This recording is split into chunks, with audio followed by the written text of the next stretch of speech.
Hello everyone, कैसे हैं? I hope आप लोग बहुत अच्छे होंगे और स्वागत करती हूँ आपका अपने यूट्यूब चैनल एम सिलेक्शन में। और आज का जो टॉपिक हमारा है, जैसा मैंने आप लोगों को बताया था कि मैं आपको यूजीसी नेट पेपर 1 की यहाँ पर कंप्लीट सिलेबस कराऊंगी।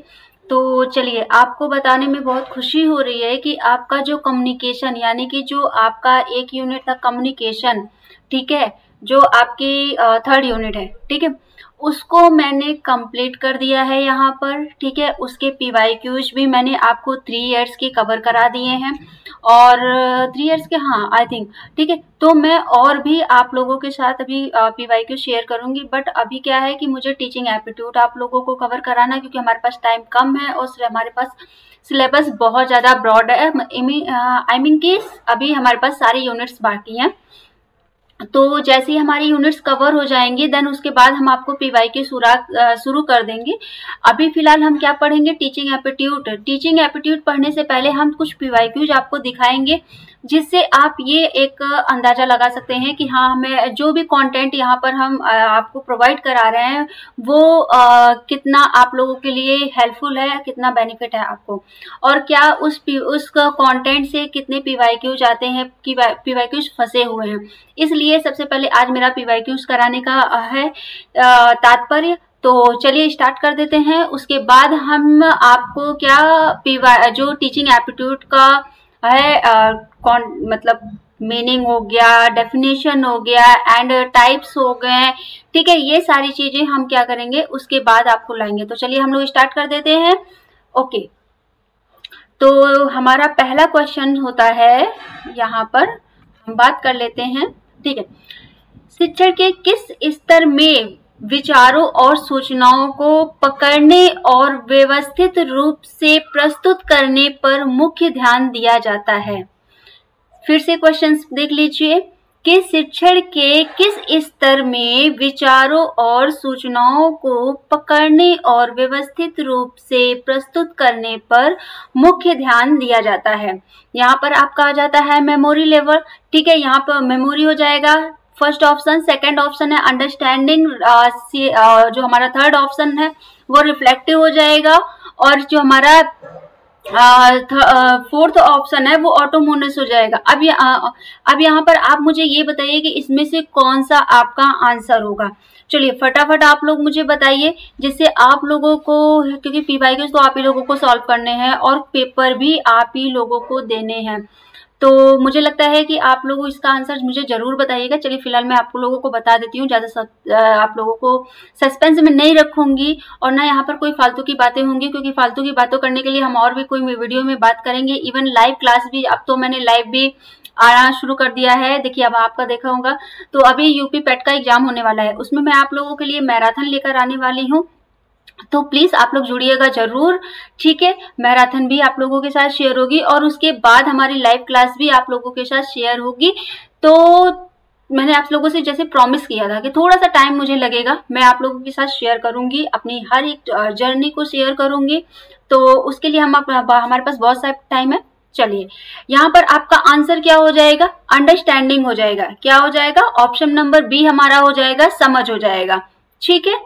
चलिए अब हम पढ़ते हैं नेक्स्ट अपने क्वेश्चंस पर। अच्छा, आप लोगों को एक चीज और बता दें कि पेपर 1 में मैंने आप लोगों को बताया था 50 क्वेश्चंस आते हैं। ईच क्वेश्चंस के जो होते हैं मार्क्स वो मतलब डबल जोड़े जाते हैं, यानी कि 50 क्वेश्चंस होते हैं 100 मार्क्स के, ठीक है। एक क्वेश्चन जो हमारा होता है वो 2 मार्क्स का होता है, ठीक है, समझ गए आप। तो यहाँ पर मैं आपको टीचिंग एप्टीट्यूड का और हर यूनिट से, आपके पेपर 1 में 10 यूनिट्स हैं, हर यूनिट से 5 क्वेश्चंस आते हैं, तो 5 क्वेश्चंस आते हैं, इसका मतलब एक ईयर में कितने क्वेश्चन आ रहे हैं पेपर 1 के? एक यूनिट से 5 क्वेश्चन, तो वो उस तरीके से मैं आप लोगों को करा रही हूँ, ठीक है। अब चलिए हम लोग यहाँ बात कर लेते हैं सेकंड क्वेश्चन की। शिक्षण के किस स्तर में आलोचनात्मक सोच को बढ़ावा देना प्रमुख विशेषता है? क्वेश्चन फिर से पढ़ते हैं। शिक्षण के किस स्तर में आलोचनात्मक सोच को बढ़ावा देना प्रमुख विशेषता है? किसकी है? स्मृति है, समझ है, चिंतनशील है, या फिर स्वतः में? अब यहाँ पर देखिए यही आ गया ना, मेमोरी हो गया, अंडरस्टैंडिंग हो गया, रिफ्लेक्टिव हो गया एंड ऑटोमोनस हो गया। यहाँ पर क्या आपका आंसर हो जाएगा, आप मुझे जरूर बताइए, ठीक है। यहाँ पर जो आपका आंसर हो जाएगा ऑप्शन नंबर सी हो जाएगा, चिंतनशील, यानी कि रिफ्लेक्टिव हो जाएगा आपका आंसर। ओके, चलिए अब हम बढ़ जाते हैं अपने नेक्स्ट क्वेश्चन पे। निम्नलिखित में से शिक्षण का उच्चतम स्तर कौन सा है, ठीक है। Which of the following is the highest level of teaching. यहाँ पर हमें शिक्षण का जो उच्च स्तर है वो क्या होगा, मेमोरी हो गया, अंडरस्टैंडिंग हो गया, रिफ्लेक्टिव हो गया या फिर थिंकिंग हो गया, क्या हो जाएगा, स्मृति हो गया, समझ हो गई, चिंतन हो गया, सोच हो गया। इसमें से कौन सा आंसर सही है, चलिए फटाफट आप लोग बता दीजिए। तो यहाँ पर मैं आप लोगों को बता दूं कि जो हमारा शिक्षण का उच्च स्तर होता है वो होता है क्या, रिफ्लेक्टिव, या हाँ जी आपने सही सुना, चिंतन होता है। ओके, चलिए अब हम अपने बढ़ते हैं नेक्स्ट क्वेश्चन पे। यहाँ पर हम बात कर लेते हैं कि कौन सा शैक्षणिक सिद्धांतकार शिक्षण के बोध स्तर से जुड़ा है, ठीक है। अब यहाँ पर थोड़ा सा हो सकता हो हिंदी का थोड़ा सा जो टाइपिंग है कुछ एरर आ जाता है, तो चलिए अब यहाँ बात कर लेते हैं। हर्बर्ट हो गए, H.C. मॉरिसन हो गए, ठीक है, हंट हो गया या फिर ब्लूम है।